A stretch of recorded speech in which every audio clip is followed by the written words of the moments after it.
Hello friends, welcome back to you me and stories, आपका favourite story destination channel. तो चलिए आज की कहानी शुरू करते हैं, जो कि एक क्यूट लव स्टोरी है। कहानी की शुरुआत होती है मई जून के महीने से। आकाश साफ था, हल्की बारिश हो रही थी। हम अपने दोस्तों के साथ कॉलेज परिसर में ही बैठकर बारिश का लुत्फ उठा रहे थे। आज हम दोस्त यहाँ वहाँ की बातें कर रहे थे और जोर जोर से गाने गा रहे थे।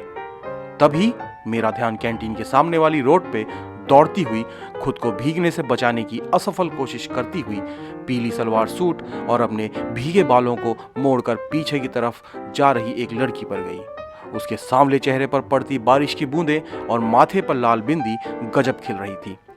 जब वह मेरे नजदीक आई तो मेरी आंखें खुली की खुली रह गई। अरे, यह तो कविता है। उसका नाम मेरे मुंह से अचानक निकल गया। मैंने कविता को कई बार स्कूल के दौरान पीछा कर चुका था, लेकिन कोई भी जवाब नहीं मिला था।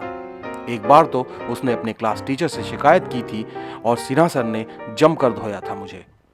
धुलाई इतनी तगड़ी थी कि आज भी उनका चाटा याद आता है। यह बात हुए 6 साल हो गए हैं। तब मैं 8वीं में था और कविता 6वीं में थी।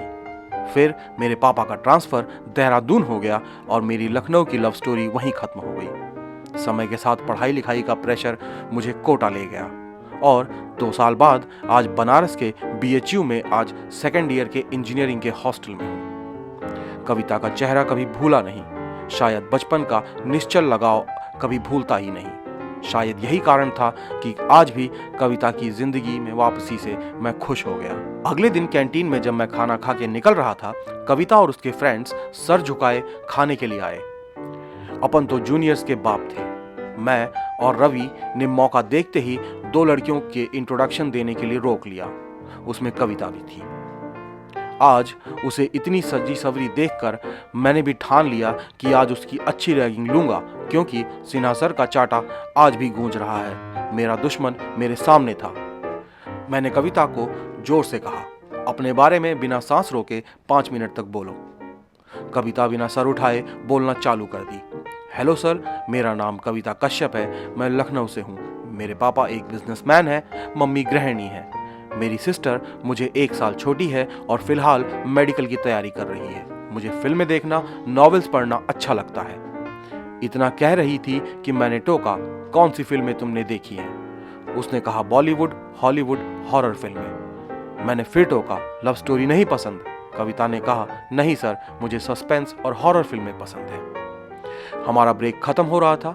मैंने कविता को जोर से कहा, बाकी इंट्रो आपको कल देना है। इस बात को हुए 3 महीना हो गया है आज कविता ने मुझे व्हाट्सएप किया, मैकेनिक्स के माथुर सर के जेरोक्स रखे हैं क्या आपने?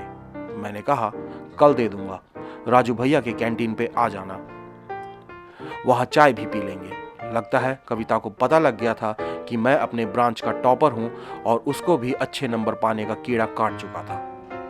अगले दिन हम कैंटीन में मिले। मैंने नोट्स देते हुए पूछा, सिन्हा सर याद हैं? कविता ने हल्के से मुस्कुराते हुए कहा, हाँ, इंग्लिश अच्छा पढ़ाते थे। मैंने कहा, हाँ, इंग्लिश के साथ युद्ध शास्त्र में भी महारथी थे। वह जोर जोर से हंसने लगी। शायद हम दोनों जानते थे कि किस युद्ध की बात हो रही थी।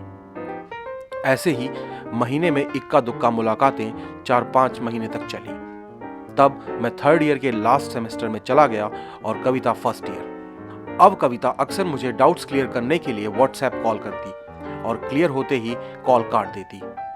शुरू में तो मुझे गुस्सा आता था कि मेरा टाइम बर्बाद कर रही है, लेकिन पता नहीं था कि मैं उसका कॉल हमेशा उठा लेता था। एक दिन मैंने पूछा, क्या सिर्फ तुम मुझे अपने काम के लिए कॉल करोगी? कुछ नॉर्मल दोस्ती या नॉन एकेडमिक बातें भी हम कर सकते हैं कभी कभी। उधर से आवाज नहीं आई। मैंने हेलो हेलो 2 बार बोला। कविता ने धीरे से हाँ हेलो कहा। मैंने तुमसे पूछा, तुमने उसका जवाब नहीं दिया। कविता ने कहा, मुझे लगा आप टॉपर हो, आपको पढ़ाई लिखाई के अलावा कुछ और थोड़ी सूझता होगा। मैंने गुस्से से कहा, तुम्हारी यही दिक्कत है, तुम अपने आप से सोच लेती हो और फिर सामने वाला पिट जाता है।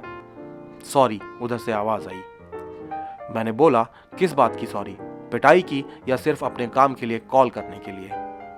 कविता बोली, दोनों। फिर मुझे लगा शायद वह अनकंफर्टेबल फील कर रही है।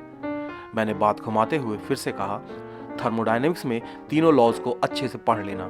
गुप्ता सर उससे खूब सवाल पूछते हैं। कविता ने कहा, यस। उस रात मैं देर रात तक सो नहीं पाया। पता नहीं क्या कारण था। अगले महीने हमारे एग्जाम खत्म हो गए और मैंने और कविता ने दिल्ली जाने के लिए एक ही बस में टिकट ले लिया। मुझे अपने समर इंटर्नशिप के लिए दिल्ली जाना था और कविता अपने कजिन की शादी में जा रही थी। बस की सीट पर हम दोनों असहज होकर बैठ गए। वह विंडो सीट पर बैठे हुए बाहर देखे जा रही थी और हेडफोन से गाने सुन रहा था मैं।